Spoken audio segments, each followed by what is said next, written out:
इंदौर के चर्चित राजा रघुवंशी हत्याकांड और सोनम रघुवंशी मामले में अब नेताओं की प्रतिक्रियाएं सामने आ रही हैं। महापौर पुष्यमित्र भार्गव और मंत्री कैलाश विजयवर्गीय ने बच्चों में संस्कारों की कमी को ऐसी घटनाओं का कारण बताया है। इंदौर के राजा रघुवंशी हत्याकांड के बाद मेघालय और नॉर्थ ईस्ट को लेकर कई तरह की नकारात्मक बातें सामने आई थी। इस पूरे घटनाक्रम पर इंदौर के महापौर पुष्यमित्र भार्गव ने अपनी प्रतिक्रिया देते हुए कहा कि मेघालय सरकार ने मध्य प्रदेश के मुख्यमंत्री के निर्देश पर तत्परता से जांच की। महापौर ने कहा कि नॉर्थ ईस्ट एक पर्यटन स्थल है। अगर इस घटना से उनकी छवि को कोई नुकसान पहुंचा है तो हम खेद प्रकट करते हैं। उन्होंने यह भी कहा कि युवाओं को संस्कार और सही दिशा देना आज की सबसे बड़ी आवश्यकता है। इधर प्रदेश के कैबिनेट मंत्री कैलाश विजयवर्गीय ने सोनम रघुवंशी प्रकरण पर बड़ा बयान देते हुए कहा कि बच्चों को शिक्षा के साथ साथ संस्कार देना जरूरी है। बिना संस्कार के बच्चे सोनम बन जाते हैं और ऐसे कृत्य करते हैं जो समाज को कलंकित करते हैं। माता पिता से अपील करते हुए उन्होंने कहा कि एक रोटी कम खाएं लेकिन बच्चों को संस्कार अवश्य दें। विजयवर्गीय ने देवी कनकेश्वरी जी का हवाला देते हुए कहा कि जिस महिला में शर्म, ममता और प्यार ना हो वह पूतना के समान होती है जिसने श्री कृष्ण को मारने की कोशिश की थी। बच्चों को पढ़ाना लिखाना ये बहुत अच्छी बात है, पर संस्कार भी देना। बिना संस्कार के बच्चे सोनम बन जाते हैं, हमारे इंदौर को कलंकित कर दिया उस बेटी ने।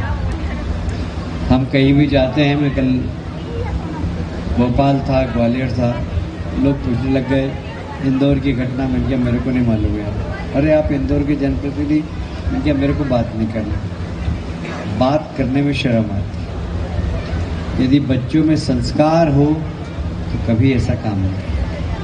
और इसलिए माताओं बहनों, एक रोटी कम खाना पर बच्चों को संस्कार जरूर देना। शिक्षा दे दी और संस्कार नहीं दिए तो वो पशु बन जाता है, पाशविक जिंदगी जीता।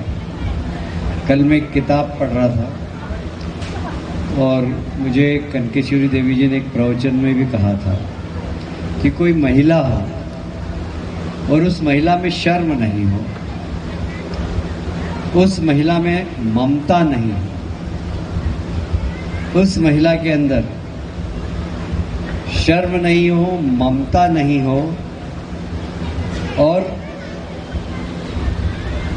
प्यार नहीं हो, ऐसी महिला अगर हो और शरीर महिला का है तो वो महिला नहीं रहती, वो पूतना रहती, पूतना।